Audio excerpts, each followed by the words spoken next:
Spy Family. Ouais, je sais, je suis trop en retard pour en parler comme un manga récent, et c'est encore trop tôt pour en parler comme un manga qui a marqué toute une génération. Mais ma mission du jour, c'est de te faire une présentation, parce que comme Anya, tu peux pas lire dans mes pensées. Salut, c'est Manga Express, aujourd'hui je te parle de Spy Family de Tatsuya Endo. Alors j'imagine que tu connais déjà le rôle de chaque personnage. Lloyd est un espion, Yor est une tueuse à gages, et Anya est une petite fille télépathe, auquel on pourra ajouter un chien qui a lui aussi un pouvoir particulier. Mais comment ces personnes particulières se sont retrouvées à devoir former une fausse famille? Il faut savoir que le contexte se passe dans une parodie d'Allemagne des années 30-40, avec un pays qui est coupé en deux, et puis des petits bonhommes en costume qui sont pas très sympas. Dans ce contexte, chaque partie du pays a sa propre police secrète et des espions, et justement Twilight c'est le meilleur espion, admiré par ses collègues pour son sang-froid et son habileté à jouer des rôles. Mais on lui confie une mission improbable. Pour s'approcher du chef du parti opposé, il devra profiter des réunions de l'école de famille de son fils, et pour ça il devra créer une fausse famille. Anya, qui était dans un orphelinat et qui s'est fait rejeter de plusieurs familles, voit en elle le père parfait, qui suscite son envie d'aventure à pouvoir jouer les espionnes. Et enfin Yor, qui est encore célibataire après 25 ans, on pourrait avoir des doutes sur le fait qu'elle est une espionne. Elle demande donc à Yor de jouer la comédie sur le fait qu'il est son mari, ce qui les arrange tous les deux, et finalement on se dit que ça va pas rester fake jusqu'au bout. Et si Yor ne veut pas être suspectée, c'est surtout pour Yuri, son petit frère, qui est sa seule famille, qu'elle a élevée seule, et elle ignore que lui aussi il fait double jeu.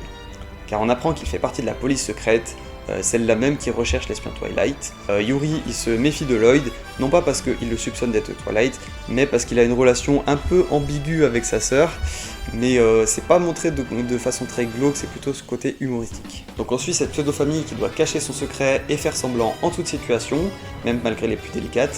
On assiste en parallèle aux missions de Lloyd, et à l'avancée d'Anya dans l'école élitiste d'Eden. Car bien qu'elle sache lire dans les pensées, elle est pas très intelligente, ce qui donne lieu à des situations très drôles.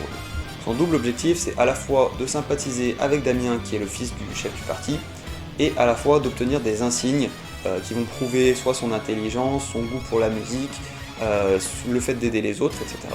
Mais comme elle fait des boulettes, ça a l'air mal barré. Ce que je trouve dommage, c'est Yor qui est un peu moins mise en avant pendant le début en tout cas. On adore le décalage entre sa personnalité froide de tueuse et son côté maladroite en tant qu'épouse, mais volontaire et impliquée. Twilight, quant à lui, il aborde cette mission comme les autres, et il considérait qu'il devrait à la fin de la mission se détacher de sa femme et de sa fille, mais au fur et à mesure, on sent un attachement apparaître qui devrait le remettre en question. En tout cas, c'est ce que j'ai vu pendant les 24 premiers épisodes et les 3 premiers tomes, et puis je vais pas te spoiler plus si ça t'intéresse. C'est un manga avec des très beaux dessins qui s'est alterné slice of life et action, notamment avec les coups de pied de Yor et les scènes d'action de Lloyd. L'humour est bien présent, de même que des scènes très mignonnes, par exemple Anya qui vient se coucher contre Lloyd parce qu'il est épuisé, ou encore la demande en mariage de Lloyd à Yor. Même si honnêtement je considère que c'est pas un grand manga, c'est quand même un très bon divertissement, et ça pourrait te plaire si t'as pas vu énormément de mangas. Pour toutes ces raisons, tu peux voir les notes que je lui ai attribuées à l'écran. C'est un manga qui est encore en cours avec 12 tomes et au moment où je sors la vidéo, et il y a 2 saisons et un film qui est sorti au cinéma il y a pas longtemps, et une saison 3 qui a été annoncée. Merci d'avoir regardé la vidéo en entier. Pour me soutenir, tu peux liker la vidéo et commenter ce que t'en as pensé. Tu peux t'abonner si c'est toujours pas le cas et mettre les notifications pour être au courant des vidéos, parce que les critiques sortent maintenant un vendredi sur 2. Et je t'invite à regarder une autre de mes vidéos de Tebayo.